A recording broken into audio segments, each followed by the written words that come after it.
Bismillahirrahmanirrahim.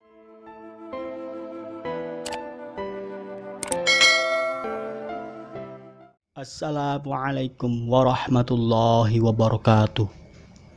Innal hamdalillah, assalatu wassalamu ala rasulillah, la haula wala quwwata illa billah, amma ba'du. Syukur dan alhamdulillah kita masih bisa berjumpa lagi di channel ini. Shalawat serta salam tercurahkan kepada baginda Nabi Muhammad SAW beserta para keluarga, sahabat dan pengikutnya. Harapan dan doaku semuanya, khususnya buat yang setia di channel ini, semoga selalu dalam lindungan Allah Subhanahu wa Ta'ala, diberikan kesehatan, dilapangkan rezekinya, diampuni segala dosa-dosanya, dimudahkan urusannya, dan dipanjangkan umurnya. Amin ya rabbal alamin. Sahabat yang dirahmati Allah, sejarah Islam mencatat nama Abdullah bin Ummi Maktum radhiyallahu an, sahabat Nabi yang tidak bisa melihat dengan indera penglihatan alias buta sejak lahir. Dikisahkan pada suatu hari Abdullah bin Ummi Maktum radhiyallahu an mengajukan dispensasi untuk tidak melaksanakan sholat berjamaah 5 waktu di masjid, sebagaimana layaknya laki-laki muslim balik lainnya, karena tidak adanya penuntun jalan baginya yang buta, dan juga karena kesehatannya yang terus menurun, padahal rumahnya cukup jauh dari masjid. Ya Rasulullah, saya tidak memiliki penuntun jalan untuk bisa mendatangi sholat 5 waktu berjamaah di masjid. Sementara mata saya buta dan kesehatan saya juga menurun, padahal rumah saya cukup jauh dari masjid. Dengan kondisi seperti itu, apakah saya memiliki rukhsah atau keringanan bisa menjalankan sholat di rumah? Ujar Abdullah bin Ummi Maktum kepada Rasulullah SAW. Ya, jawab Rasulullah singkat dan jelas. Demi mendengar jawaban Rasulullah atas pertanyaan tersebut, Abdullah bin Ummi Maktum langsung pamit kepada Rasulullah dan beranjak keluar. Tapi tiba-tiba Rasulullah memanggilnya kembali. Wahai Abdullah, apakah engkau mendengar seruan untuk sholat 5 waktu? Tanya Rasulullah saat itu. Kumandang adzan ya Rasulullah. Abdullah bin Ummi Maktum balik tanya kepada Rasulullah. Ya Abdullah, jawab Rasulullah lagi. Saya mendengarnya ya Rasulullah, jawab Abdullah bin Ummi Maktum. Kalau kau mendengar seruan sholat, saya tidak menemukan rukhsah atau keringanan buatmu. Jadi, engkau harus tetap berusaha untuk mendatangi masjid dan sholat berjamaah bersama kita semua, jawab Rasulullah. Mendengar jawaban Rasulullah yang jelas dan lugas, Abdullah bin Ummi Maktum radhiyallahu an semakin bersemangat untuk istiqomah dalam menjalankan perintah Allah.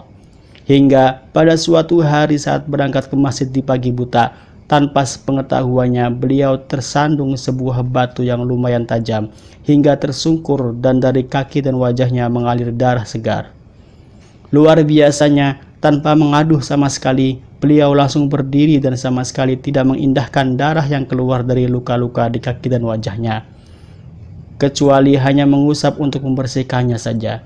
Selanjutnya, beliau tetap bersemangat melanjutkan perjalanan menuju masjid.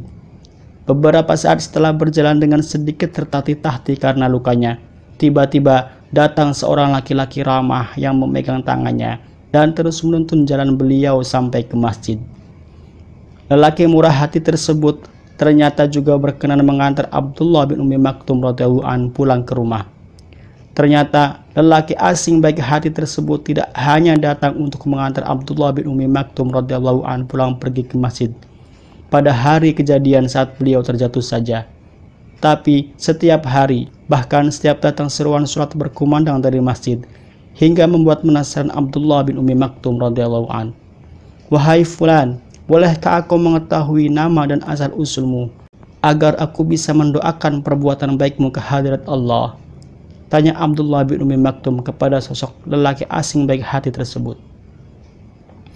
Kau tidak perlu mengetahui nama dan asal usulku dari mana, dan jangan juga mendoakanku, karena sesungguhnya aku ini iblis, jawab si lelaki asing baik hati tersebut.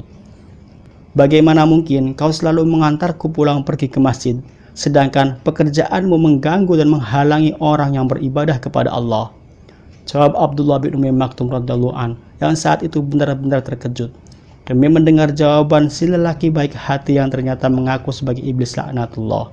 Ingatkah saat kau tersandung batu tajam dan akhirnya terjatuh, sehingga kaki dan wajahmu terluka parah mengeluarkan darah segar? Saat itu teman-temanku mencuri dengar berita di langit, ketika para malaikat saling berbagi kabar dan berkata bahwa Allah Subhanahu wa Ta'ala telah mengampuni setengah dosamu karena jatuh dan lukamu saat itu.